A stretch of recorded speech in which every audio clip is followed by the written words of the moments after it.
Why does everybody keep on hiring me? All of my work is shit. Hello, I'm the Nostalgia Critic guy. Remember it so you don't have to. And we're still in Shyamalan month. You know, when you think about it, this guy has brought so much joy into our lives.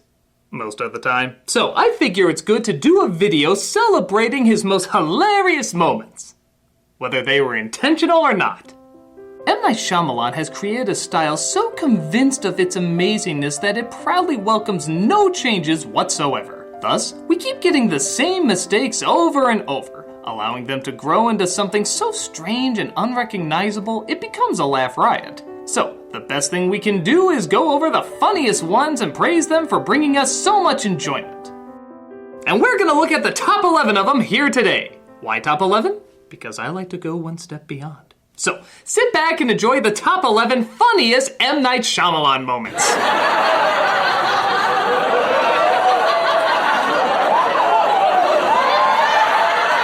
Number 11. The ending to The Visit. Okay, if I want to be totally fair, I should also acknowledge the moments that were intentionally funny. Whether you like it or not, most people agree that it's definitely one of his better ones and that the best moment is in the end. The whole climax of this film feels like a punchline to a perfectly written joke we didn't even know was being told to us. Even if you do figure out what's going on, that just makes the build-up all the more hilarious. Like you peek behind the curtain early, but what you saw was so funny you can't wait to see the rest of the audience experience it. It's one of the few times that a perfect balance of fear and comedy are projected on the screen, and both are enjoyably effective. I can't say too much more without giving it away, so let's just say you should rent it and see for yourself. Those who've seen it will probably agree, it's shit your pants funny. See what I did there, those who saw it? Shh! Number 10. Cypher Rage.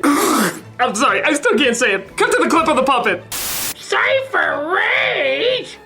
It's hard to say whether this was Shyamalan's fault or not, as Will Smith took over a lot of the writing for this film, but nevertheless, the name of Smith's character in this cinematic bomb after Earth has got to be one of the silliest things ever. How could anybody say that name and continue a sentence with any seriousness? If you're a Mystery Science Theater 3000 fan like me, you immediately start quoting this. Bridge, large meat. Flint, iron stag. Bolt, Vanderhuge. There's plenty wrong with this movie, but by far there is nothing funnier than just the mere mentioning of the stupidest name ever put in his films. Oh, can we hear you say it again? Denied! Well, I'm gonna laugh anyway. Number 9. The twist to the village. Okay, hold on. No, screw it! The fact that everybody could guess this twist is what makes it so funny! The setting appears to be in the 19th century in a village that's out in the middle of nowhere where everybody says you can't leave because monsters will get you. Just from that, take a guess what the twist is. You're right! Your first immediate thought is right. It's modern day! People without even seeing the film got it already. So the ones who were foolish enough to sit through this bore fest were whispering to themselves, no, it can't be just that. There has to be something else. Thus, when the twist finally hits, it's not the film itself that gets the laugh, it's the reaction of whoever you're watching it with. Just try not to crack up when you see your friends go, what the crap? Are you freaking kidding me? Just stupid, stupid! It's the twist we could so see coming that we're actually pissed off that we got it ahead of time. Most of the time we're usually proud if we can call it, but with this one, without even seeing the movie and we can catch on, that's just friggin' ridiculous. Nevertheless, the reaction it gets from anyone who sees it will have you rolling on the floor every time.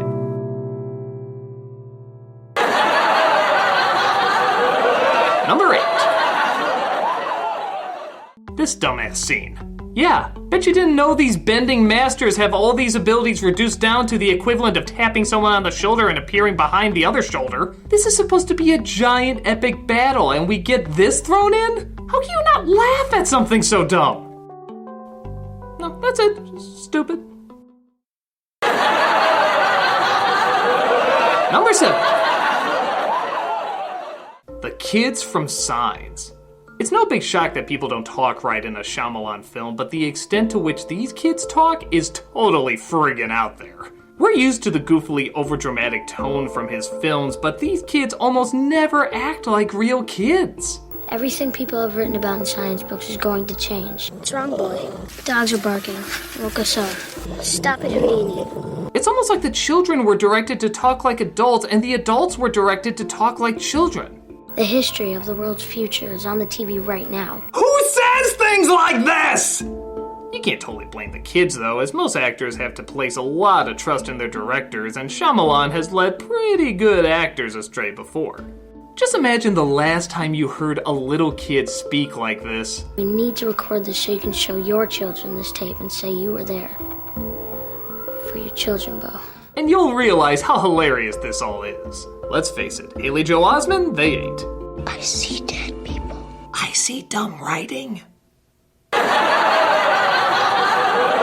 Number 6. Hot dogs. I know, I just went into this with the Happening review, but I'm sorry, it deserves to be repeated. This is one of the silliest out-of-nowhere lines in a movie. Everybody's on the run, people have to travel fast, and suddenly this incredibly important line is dropped. You know, hot dogs get a bad rap. They got a cool shape, they got protein. You like hot dogs, right? Are you just setting up that he's quirky? Like you tried to do with all your characters? Well, here's your quirk, Shyamalan. You can't write quirky! And thank God, because if he could, we wouldn't have something as laughably ridiculous as this scene. You like hot dogs, don't you? Oh, and you wanna know what the punchline to this whole thing is? Get the mustard? Get it? Because he likes hot dogs! Did we make that clear? That he likes hot dogs? We can play it again! What else can you say but hot dog? Get the mustard?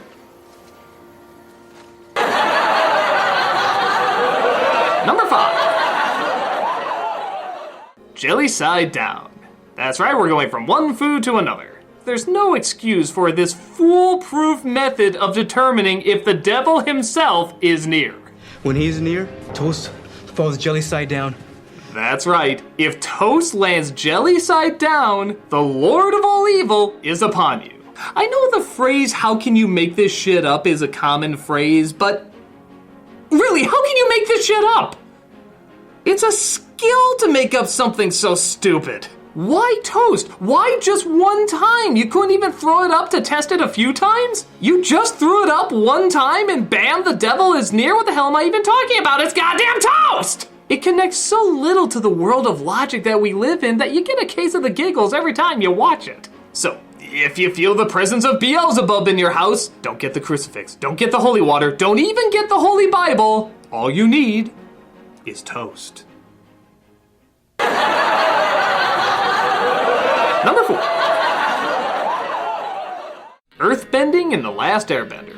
It's no question that this movie is the biggest letdown of Shyamalan's films because it took one of the greatest anime shows of all time and reduced it down to... Are you the Avatar wrong? Yeah, that. In doing so, it gave us a scene so disappointing and so underwhelming that you can't help but crack up at its lameness. Alright, so a bunch of people that can bend Earth are placed in a prison surrounded by Earth. As if that wasn't funny enough, when they finally do retaliate after Ong reminds them of the phenomenal gift they have, what do 6 of them gathered together end up doing?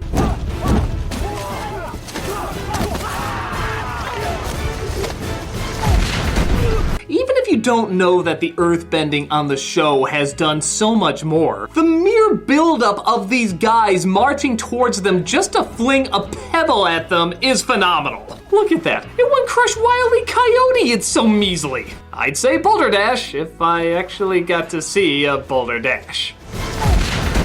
Lame! Number 3. The dumbest aliens ever. Everybody in science is supposed to be terrified of these creatures from another world, but when you really analyze why, you find there's very little threat to them. Not only do they pointlessly graffiti our cornfield, not only do they set all their attention on this one farm that poses no threat, not only do we find out their weakness is water, which covers the majority of our planet, not only did they bring no weapons to fight our race at all, but the one thing these aliens are always thwarted by is wood. Yep, whether it be a wooden door, a wooden board, pretty much anything from a chopped up tree will stop them in their tracks. If I told you there was an evil force that wanted to kill you and its only weakness was water and wood, you'd be as intimidated as, well, earthbenders imprisoned by Earth. This is no doubt the most pathetic invasion that has ever taken place. I'd be more afraid of a spider climbing up my drain than these jokers. Still, their inability to do, well, anything is certainly one to keep you chuckling.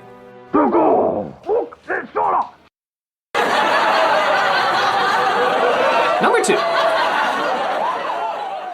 Mark Wahlberg from The Happening. Yeah, we can't act like we can know what was going on behind the scenes to give us this performance, but we can say for sure that it is one of the funniest things ever. Look, I don't know if you guys have heard about this article in the New York Times about honeybees vanishing. A lot of actors in Shyamalan films are known for being misdirected and turning in terrible performances because of it, but easily the most entertaining is Wahlberg. If you somehow combined a lost toddler with a lost dog and made it obsessed with science for some reason, this is what it would act like. I was in a pharmacy a while ago. There was a really good-looking pharmacist behind the counter. At first you think, maybe it's because he's a teacher. I mean, a lot of times teachers have to talk in an exaggerated tone, even to high schoolers. But as the film keeps going, you realize this is his whole performance. Toxin? Just going to talk in a very positive manner. It's so funny to see this actor who is associated with being a pretty talented badass just act so intriguingly lost. He doesn't know what the hell he's doing, he just knows he's throwing his all into this misguided direction. And let's face it, it's spectacular. It's not like he's hurting for any future roles or good performances, but it is nice to know that no matter what, nothing will ever be as enjoyably worse as this one. What? No. And the number one funniest M. Night Shyamalan moment is the entirety of Lady in the Water. Okay, so everyone likes to say that The Happening is the best, so bad it's good Shyamalan movie. Well, to them I say, did you even see Lady in the Water? While I admit The Happening is more consistently funny, the choices made in Lady in the Water are so dumb, so desperate, so perfectly insane that it's amazing. It's spectacular. It's unbelievable. This isn't something where you feel like a lot of people came together to make a film. This just feels like a lot of people were following the orders of a complete mental case. Total insanity, complete Looney Tunes. Anything that would make a dramatic, interesting story is replaced with absolute craziness. It's mad ramblings of the best kind. You know what? I can't do it justice here. I need to do an entire review of it. Yeah, I know you hate these to be continuous and everything, but I'm sorry, there's no way this film can be summed up in just a number one spot. It needs to be looked at in great detail to appreciate how friggin' hilarious it is. Even if you've seen it before and you didn't think it was as funny as The Happening, you need to see it with me. Please, I'll love the company. I'll show you the sheer lunacy and brilliance of this masterpiece. So, stay tuned next week as I look over what I consider the funniest Shyamalan movie ever made. I'm the Nostalgia Critic, and I can't wait! No! Oh, wait for it!